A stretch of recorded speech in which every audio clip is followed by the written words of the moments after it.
The 6-2 Giants are on a bye week, which means there's no Blue Rush preview this week, but that doesn't mean that we aren't going to pump out some content. Let's bring in Paul Schwartz, your favorite Giants beat writer for the New York Post, and two-time Super Bowl champ Lawrence Tynes, because it's time to hand out some Blue Rush superlatives. All right, fellas, you ready to get into this? Let's go. Let's go. All right, we got 5 categories. First one, most likely to get paid. Who wants to go first on Tynes? Go first. This is an easy one. You can't play in this league without a quarterback. And Daniel Jones has earned the right to get an extension through 8 games. Now, will that happen in the bye week? I don't think it will. They want to see more. But Daniel Jones has put together 5 comeback wins for this team. They've only won 6 games, so you guys can figure out the math there. Daniel Jones deserves to be paid. This regime does not want to go backwards, right? Do you go get another quarterback? Do you draft a young guy? They're going to go backwards. This team's going to end up with 10 to 12 wins this season. So I don't think they want to go backwards. Daniel Jones, I'm thinking somewhere in the line of like what Tannehill did a few years ago in Tennessee. You give him 5 years, $150 million, something like that, and let him play his football because he's earned it. His numbers are comparable to what Tannehill's done without A.J. Brown, without Jarvis Landry, all those guys he's played with. So you give Daniel some weapons, he's going to earn that money that we give him. All right, you say DJ deserves that Tannehill money. Paul, what saith you? Lawrence, how did you do in school in reading comprehension? All A's, Paul. All A's. All A's, I'm sure. Right, straight. Every field goal was straight down the middle. I get it. Journalism. I made an A. Oh boy, most likely to be paid, to get paid, not who do I think will get paid. Daniel Jones is not the most likely to get paid. Yes, he is.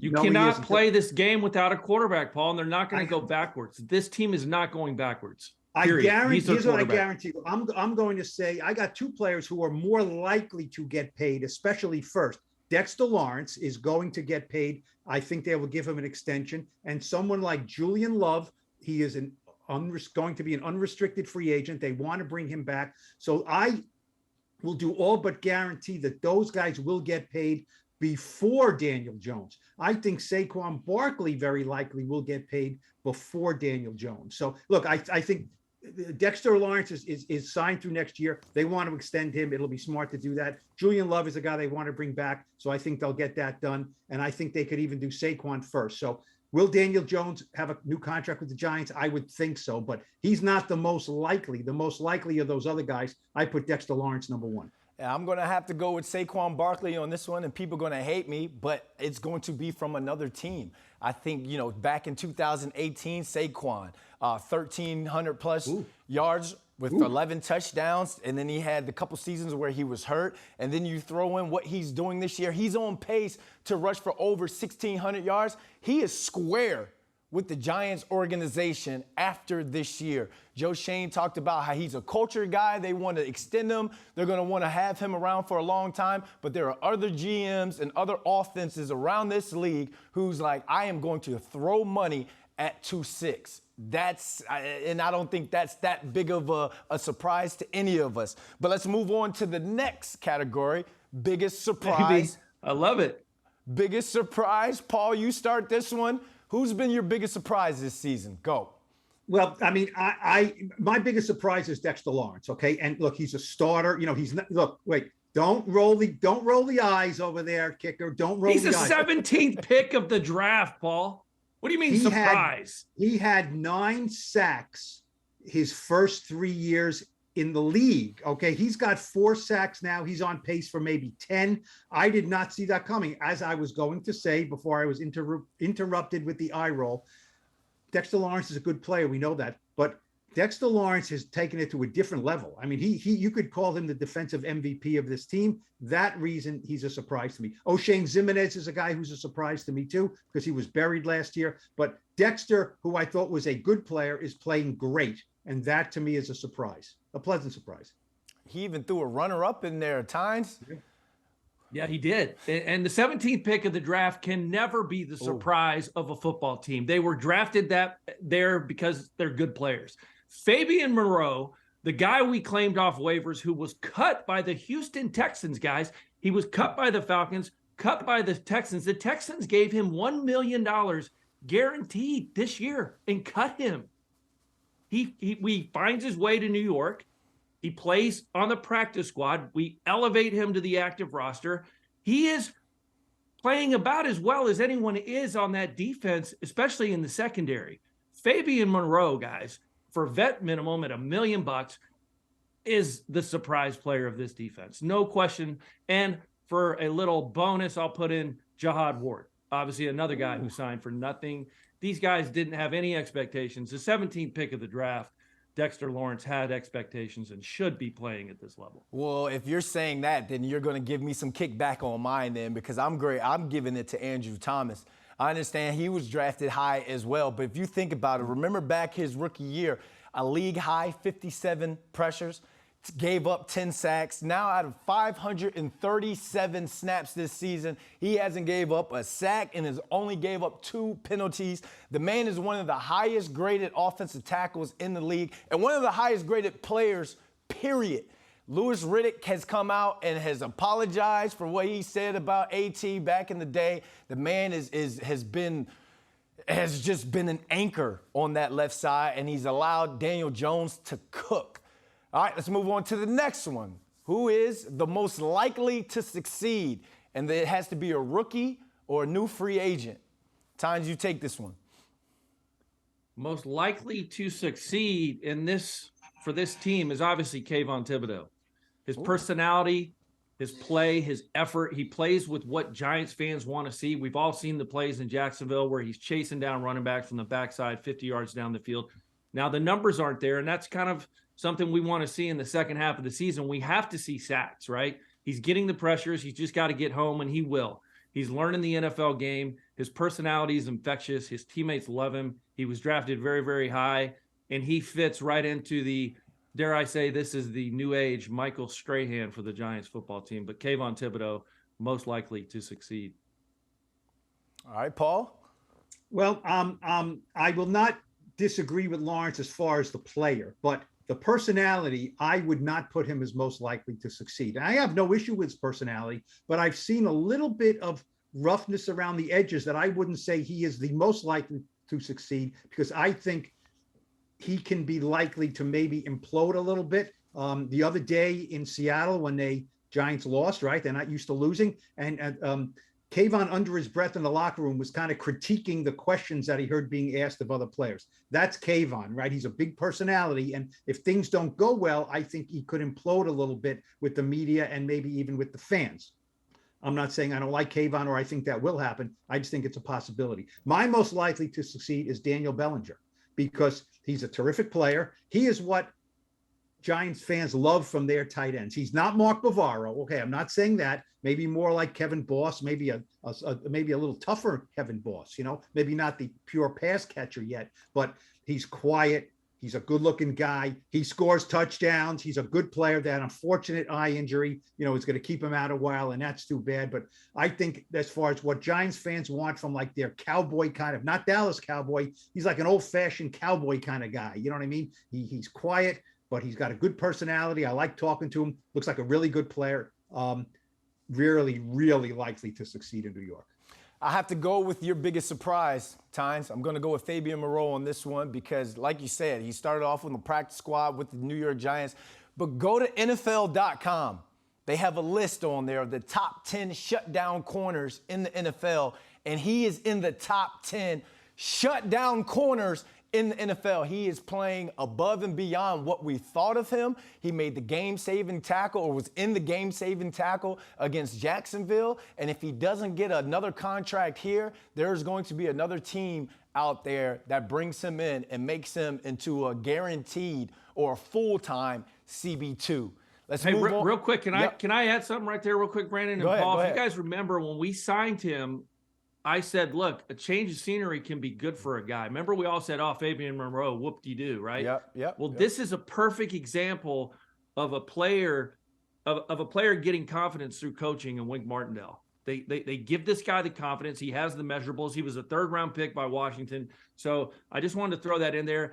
Don't always judge a book by its cover. He has come here and played exceptionally well. So hopefully they can get him. He's a guy maybe you could see an extension for here during the bye week. Absolutely. And real quick, kudos to the player personnel department, right? We always talk about the draft. This is the pro personnel department as identifying a lot of these guys: Nick McLeod, Fabian Moreau. These guys, Jalen Smith. McLeod. Pro personnel department doesn't get a lot of love. They did a great job this year. These guys have been far from a disappointment, and that segues us to our number 4 category. The biggest disappointment this year, Paul. Easy. It's a matter of how you want easy. It's Kadarius Toney and or Kenny Golladay. I mean, easy. Maybe you say we're not going to do Kadarius Toney because he's not here anymore. He was the bigger disappointment to me than Golladay because he's a young guy. I was expecting more from him. Zero, hamstrings, nonsense. Not great in the locker room. Better, but not great. Kenny Galladay's a huge disappointment because of the money. Kenny Golladay tries, and he tried to block. He got hurt blocking. He just not very good right now. Maybe he can give him something in the second half. But, those guys are huge surprises. And I'll give you a bonus big disappointment, Aziz Ojelari, right? And it's because of injury, but injuries are disappointing. Yeah. The guy's played 2 games, 60 snaps all year. He's a pretty big disappointment. They need a lot from him once he comes off IR. Paul took my guy, Tynes. So go ahead, go on in. Well, I mentioned everybody. I was going to say Aziz, but yeah, go ahead. Tynes. Yeah, no, for a 6-2 team, there's not a lot, right? They've done well. They've played well up to this point. Obviously, mine is the guy who makes $916,000 per catch, $65,000 per yard, or $2.23 million per start. That's Kenny Golladay, guys. He's made over $35 million in just a year and a half on this football team. Those are the numbers. Think about that. $2.23 million per start. That's what he's made. 16 catches, 39 catches, 543 yards, 0 touchdowns, guys. But I think he can have a comeback in the second half of the season. That interview sparked a little bit of excitement for me last week, Paul, when you guys were talking to him and he had a little wry smile on his face thinking about the opportunities that are going to be there when he gets back from the bye. We got to get him the football. You got to throw him the ball. I hope Daniel can trust him. He is a contested catch guy. He's not necessarily going to be the guy who's going to create a ton of separation. So I'm looking forward to Kenny Golladay, making me look like a fool for calling him the biggest disappointment. But as of right now, this is a no-brainer. It's Kenny Golladay. At $2.3 million per start, that's why week 2 he said I should be out there regardless. I should be out there collecting my 2.3. But no, that's where he is because he's only started 16 games, right? So and Ty, I agree with you on that one. His comeback could come from down the field balls. I mean, just remember when they were bringing him in, that highlight tape, that free agent highlight tape that people were sharing on social media were all deep ball, contested 50-50 balls that he went up and grabbed. Not with the body, but up through with extending his arms and playing like a big boy. So he is somebody to keep an eye on in the second half of this season. Last but not least, here goes the big award, your first half MVP. Who started? I can't remember who started the last one. Someone just jump in and go. Go ahead, Paul. Yeah, well, look, I'm shocked already that Lawrence Tynes hasn't said most likely to get paid is Graham Gano. Most likely to he already got paid. Graham Gano. Yeah, pay him again. First half MVP, Graham Gano, right? Okay, so this is an upset here that we haven't had a Graham Gano, Academy Award sweep here. Yeah, it's coming. Yeah. First half MVP, Andrew Thomas. Look, Saquon is certainly in the running, obviously. Dexter Lawrence is in the running. The 2 safeties never miss a snap. Daniel has played terrific with all those comebacks. But to me, it's Andrew Thomas. He's the best player on the team right now. As you said, Pro Football Focus, which is not the be-all, end-all, but it's one thing to look at, has him as the best offensive tackle in the league. He is quiet. He is unassuming. He has not missed one snap all year. They can leave him out there. The offensive line is better. He is terrific. He is the best tackle out of his draft class, and that's a damn good draft class. He didn't start, as he said when he was as a rookie, and he was struggling. I run my own race. Well, he was not ahead at the quarter pole. He is leading the race right now. He's my first half MVP. Yeah, he's been fantastic. And Paul, we've had him on the Blue Rush podcast before. Very humble guy, great guy. Yeah. Same thing. This is pretty easy, guys. It's Saquon and Andrew Thomas, two of the best players on this football team. Saquon's heading towards 2,000 scrimmage yards, which he had his rookie year. He's playing lights out. He's on pace for just crazy numbers. The contract thing will take care of itself with him, like you guys mentioned. Here's a stat I found on Andrew Thomas that may blow your mind. He's played 2,429 snaps, guys. He only has 3 holding calls. That is discipline. Yeah. That is all pro. He has 0 this year. Smart. 0 holding calls. The only penalty against him this season is an illegal formation against the Packers. And I actually don't even think that's his fault. But Andrew Thomas, obviously, as he goes, the offense goes. He protects Daniel's blind side, and he is on a mission. I mean, what a great story. Obviously, he was picked high, but the way he started to where he is now, easily Andrew Thomas and Saquon can share this award, and we'll have Paul deliver it next week on Wednesday. Well, I'd be glad to. I was going to share it with number 826, Daniel Barkley, but I have to give this one to Mike Kafka. You know, Paul, I just go back to when we did the post-practice report back in at minicamp. And that practice, when you're seeing Saquon motioning out to the number 1 receiver, you're seeing bunch and stack formations, you're seeing different formations, spread offense. You just saw an offense 2.0. And from what we've been used to with the Giants offense, this guy has just come in and done more with less. Now, his press conferences and stuff, super boring. But in terms of his play calling and his creation, it's been so fun to watch. And you've seen the growth of a Daniel Jones and a Saquon Barkley and an Andrew Thomas. It's because of the guy that's putting them in position to be special and to make plays. So Mike Kafka, with the ball ahead, he's doing his thing. And that's going to be my my MVP right there. To close this out, you guys, really quick, give us something to close this out. Well, two games they supposed to win coming out of the bye. This team has a gauntlet after that, right? So they're going to get tested by winning football teams, and it's going to be a huge test. They're going to have to come out and play even better than they did in the first half of this season to make the playoffs. I know that sounds crazy with 6 wins right now, but guys, there's not a lot of where you look at and say, oh my gosh, they should win this game, because they've barely won the games they've won.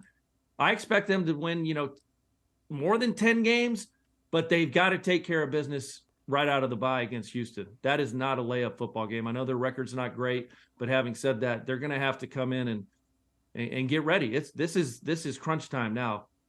Paul. I would say, look what Joe Shane did and did not do at the trade deadline, right? He traded away Kadarius Toney the week before, and he did nothing. That shows you. He looks at this team at 6-2, and he's not saying, my God, we're much better than I thought we were. We got to load up. We got to go for it. He doesn't think so. It was very interesting when he mentioned, I'm so thrilled that we're 6-2. But you have to remember, you have to look at it objectively. One of those games we were down 17-3. He's thrilled with the record. He thinks the roster needs a lot of work. And, I don't think anyone will be shocked if they kind of teeter a little bit in the second half of this year. Look, fans don't want to hear that, but I just think they realize there's a lot of work to be done, and they were not going to be goaded into, we're 6-2, we're going for it this year. They're going to win as many games as they can, but they're loading up for next year with the cap and all these other things. So, hold on. 6-2 is great, but let's hold on and see, this team's still flawed in a lot of ways. Thanks, fellas. And Giants fans, we want to see or hear what you guys think of our Blue Rush superlatives. So make sure you get down and dirty in the comments below. And make sure you check out the Blue Rush podcast. Our next show will be previewing the Giants-Texans matchup. For Paul Schwartz, Lawrence Tynes, I'm Brendan London.